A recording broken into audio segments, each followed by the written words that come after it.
Hey, Dr. Hey, Ashley. What color are the football goalposts? Yellow. Yeah, there you go. Do you remember any field goals that you've seen and you were like, you have one job as a kicker? There's so many of those where they just duck hook it or whatever under pressure or whatever. But this guy, Jake Elliott, hit a 63-yarder against Buffalo last week. No, it was 59 yards, but it was like in like crazy conditions, like rain and everything. 59 yards in the rain. He made it by like 10 yards, and it was basically to tie the game for the Philadelphia Eagles. It was such a clutch kick, and he's so clutch. Some guys are so clutch. It's unbelievable. I mean, it's just crazy to kick that kick. 59 yards in horrible conditions to tie a game. Crazy.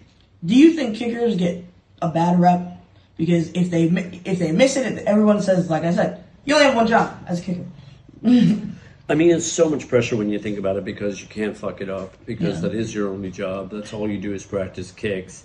And then you get in a game and you duck hook it or something. It's pretty awful. So, I feel for kickers, but then I feel for the other 52 players that get to go home early because, don't make the playoffs because someone missed a chip shot, an easy kick. So it's a hard one, especially if it's your team, you kind of want to draw and quarter to the guy if they don't make it. But yeah, they are like amazing if they do. So it's tricky. It's all or nothing on that one. It really is. Like imagine being Tom Brady, play your ass off, you're down, and this kicker just has to do one kick. Well, they were lucky. They had one of the best kickers of all time. So there you go. There you go.